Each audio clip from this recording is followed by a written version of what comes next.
যারা সিন্ডিকেট তারা তো আরও সুযোগ পেয়ে গেছে, যারা মজুত করেছে তারা প্রতি লিটারে এখন 20-25 টাকা করে লাভ করবে। আপনি বলতেছেন যে পর্যাপ্ত পরিমাণ তেল আছে, আপনি দাম বাড়াইছেন, তারপরে যদি আপনি পর্যাপ্ত পরিমাণ আমাদেরকে না দেন, 2 দিন পর আবার আমরা ঘুইরা সিরিয়ালে এত কষ্ট করে দাঁড়াইতে হইতাছি। তেল বাড়াটা আসলে এই মুহূর্তে উচিত হয় নাই। একে তো আমাদের জন্য দীর্ঘ লাইন, সিরিয়ালের উপর সিরিয়াল দাঁড়িয়ে থাকতে হয় 7-8 ঘন্টা, 10-12 ঘন্টা। আর এই সময় তেল বাড়াটা আমাদের জন্য আরও বেশি কষ্টদায়ক এবং ভোগান্তির কারণ হয়ে দাঁড়াইছে। যারা সিন্ডিকেট তারা তো আরও সুযোগ পেয়ে গেছে, যারা মজুত করেছে তারা প্রতি লিটারে এখন 20-25 টাকা করে লাভ করবে।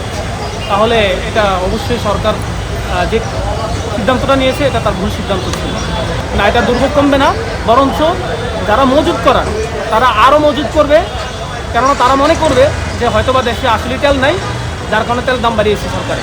অবশ্যই আমরা মজুত করি, পরবর্তীতে এটাকে আমরা আরও বেশি গুণে বিক্রি করতে পারবো। আর যারা ব্যবহার করে তারা আরও বেশি বিক্রি, তারা তখন শান্তিমতো ব্যবহার করতে পারবে। এটা কি ভাই? কিছু কিছু পাম্পে আছে 300 টাকার উপরে তেলই দেয় না, এটা কেমন তাইলে? এটা অবিচার না তাইলে? আপনি বলতেছেন যে পর্যাপ্ত পরিমাণ তেল আছে, আপনি দাম বাড়াইছেন, তারপরে যদি আপনি পর্যাপ্ত পরিমাণ আমাদেরকে না দেন, 2 দিন পর আবার আমরা ঘুইরা সিরিয়ালে এত কষ্ট করে দাঁড়াইতে হইতাছি। এই দাম বাড়ছে একটু, এটা তো মানে কষ্ট করে নিতে হইব, কিন্তু তেল দিতেছে না ঠিক মতো। মনে করেন 500 টাকা দিতেছে, 200 টাকা দিতেছে, কিছু কিছু পাম্পে 300 টাকা দিতেছে। এইগুলা কি ভাই? এইটা ভাঙতে হইব ভাই। মধ্যে রাজনীতি নিয়ে আসা ঠিক না। রাজনীতি জায়গায় থাকা উচিত। আর মানুষের ভোগান্তিটা এটা আসলে ভিতরে মানবতা দিয়ে দেখা উচিত, যে মানুষ এখানে ভুগতেছে।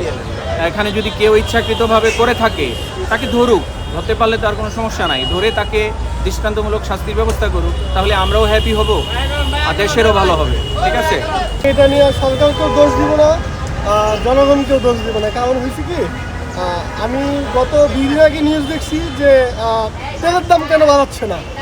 তেলের দাম বাড়ালে হয়তো দুর্ভোগটা কমে যেত, কিন্তু আমি এখন দেখতেছি তেলের দাম বাড়ানো হয়েছে কিন্তু দুর্ভোগটা কমছে না। এখানে আমাদের কোনো সমস্যা নেই, কারণ দেশ পরিচালনার ক্ষেত্রে এটা আসলে বিশ্ববাজারের সাথে সংযুক্ত রেখে করতে হয়েছে। কিন্তু সমস্যা হচ্ছে এই যে লাইন, যেমন হচ্ছে আমি 6টায় এসে সিরিয়াল দিছি, মাত্র পাম্প পর্যন্ত আসতে পারছি।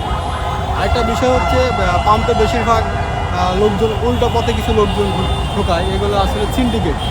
এই সিন্ডিকেটগুলো যদি একটু ঠিক করা যায় তাহলে আশা করতেছি হয়রানি কমবে। যেহেতু তেলের দাম বাড়ছে, যারা মজুত করছে তারা আসবে না, সামনে হয়তো লাইন কমতে পারে।